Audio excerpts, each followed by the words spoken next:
Good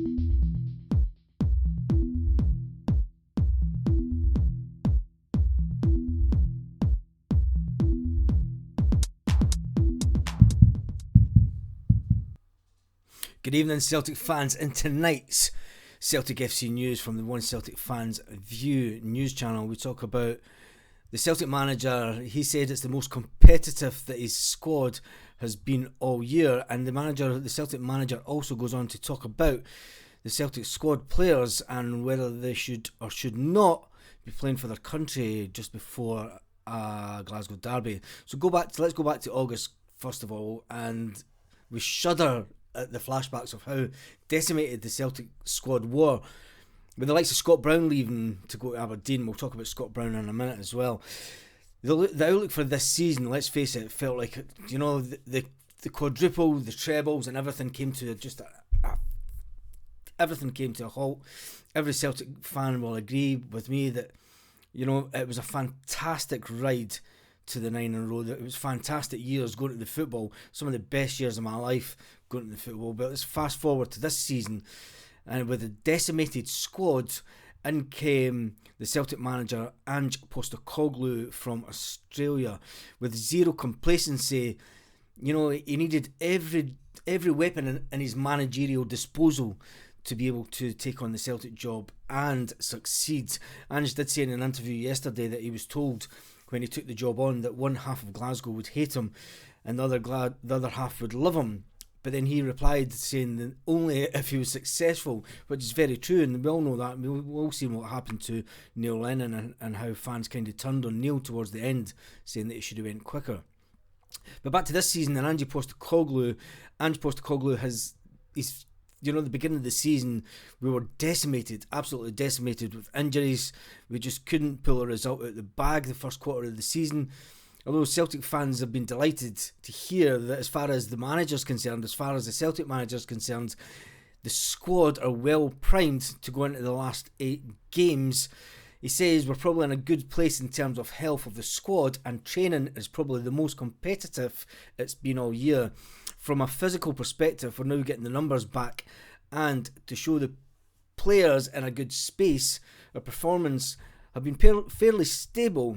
You know, they haven't been setting the fields on fire, if you like they were in the early part of the season, but we're getting the job done. Celtic as a team, you know, it's a good indication of where we are, the fact that we're 3 points in front. If you told me going at the start of this season, if you any Celtic fan out there, tell me in the comments, who put a bet on at the start of the season that Celtic would win the league? Who put a bet on at the start of this season that Celtic would win the treble? There's still a possibility that Celtic could do the treble this year. Who put that bet on? Somebody step forward, someone tag someone that put that bet on at the start of the season, and we'll get them on the channel to show us the betting slip. Anyway, the indicators for Celtic, as far as we're concerned now, with the likes of David Turnbull and Kyogo still to return to first team action in the next couple of weeks. You know, it's a position that if you'd said last summer that going into the last 8 games of the season we would be 3 points in front, every Celtic fan would have bit their goddamn hand off of the person that said it. Anyway, Ange Postecoglou's also spoke about players who to never turn down international duty if they're called up. It's something that every manager would actually say. I mean, Brendan Rodgers done the same when Scott Brown was called back up for Celtic to play for Scotland. Ange Postecoglou was asked by reporters, as you would, you know, will he ask Steve Clarke to leave some Celtic stars out so they're fresh for the Glasgow Derby? The Scotland World Cup qualifier with the Ukraine has been postponed, quite rightly so, due to the atrocities that are going on in the Ukraine. And my thoughts, and every Celtic fan's thoughts, are with the people of Ukraine at this time. But the Celtic manager has made it clear, if his players do get called up, he'll be pushing them out the door. He says, I think representing your country is a special thing, he told the Celtic YouTube channel. As you're probably aware, I was international team coach. I take those things very seriously and would never deny a player the opportunity to represent his country, their country. Whether it be a friendly or an underage tournament or whatever, at the end of your career, you can tell most people that you've played whatever, and you've earned as much money and you've drove whatever car, but if you've won competitions and you've played for your international team, You know, that's when you sit back and you smoke the cigar and you say, yeah, I had a good career. So he tells players yes to both. It means that they've had a pretty good career if they can play for an international country. Some Celtic fans have always been down on international duty, the way it's affected players. I mean, if you think about a Celtic coach who's actually in the coaching system just now, he played in a Scotland game and it basically ended his career. So Celtic fans are well versed with when it comes to club and country. So let's jump over to Instagram and let's have a look at the statement from Bruni. So, hi all, last season I was given the opportunity by Stephen and the board at Aberdeen Football Club to take the next step in my football career, continuing to play the game that I love while I was getting a hands-on with coaching experience. Unfortunately, the season didn't go as well as we'd hoped. With the managerial change at the club, the opportunity to both play and coach wasn't there anymore. After speaking to Jim and Aberdeen, we decided it was best for us to part ways. Firstly, I would like to thank Stephen and the board for giving me the opportunity with the incredible support you have shown me in the short time I spent at your club. To Alan Henry and the rest of the backroom staff, I enjoyed working with you and I leave you with my best wishes for the future. Very Scott Brown, this statement. To the players, I have seen the character and hard work and determination that you put in day on the training pitch, and I hope that brings you and the club the success in the future. To the fans, I know I was only with you with a short time, but I thank you for welcoming me to your club and to the city. Having worked in Aberdeen, it is a pretty friendly city, I have to say that, when you work up there. The support he received from the terraces and meeting you in the city was unbelievable. I thank you. Aberdeen are a huge football club, and from everyone on the board, I hope you get the determination to bring the success both on and off the pitch.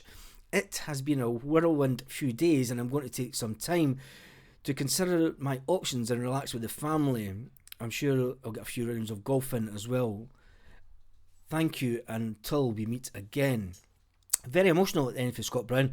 I'm sure he'll enjoy walking his dog on the banks of the River Forth, just across from where I used to stay. And Scott, I mean, we all wish you all the best. Where will he go next? Where will Scott Brown go next? Will he come back to Celtic? Will he go down south? Let's look at some of the comments. Some of the players: Near Bitten, legend of the game. Mikael Lustig, Greg Taylor, all the best. You know, Joe Ledley, take your time, mate. You're a legend. Calvin Ramsey, you know, Adam Montgomery, the Celtic player. You know, Scotty St Clair, Ramirez at Aberdeen. Everybody in the game, all his mates, everybody that's ever played with him, you know, Jack McStay, come back to the boys, you know, everyone just wishes him such the best. It's, to be honest, it's such a devastating way for somebody like Scott Brown to finish up his career. I'm sure the same happened to Roy Aitken. When Roy Aitken went to Aberdeen, he was chased out the door as quick as they could get him out. The Scottish media and everybody chased Roy Aitken out of Aberdeen at the time. So for me personally, I've no lost love with the Aberdeen, you know what I mean? Sheepshaggers. I shouldn't have said that live on air, but they are what they are. Anyway, on that note, it's all about Scott Brown's retirement and where we go next, and he's emotional and a bit of a sly dig, if you ask me, at Jim Goodwin. He went up there with Stephen, his mate. Let's hope he finds himself in the next couple of weeks, enjoys his walk with his dogs, has a few games of golf. He'll probably go up to a couple of courses in the Fife and a couple of courses down the coast from him. But on that note, have a great evening, Celtic fans. We played Dundee United on Monday night football madness. Who's taking a Monday club to go to the football? I know I might be.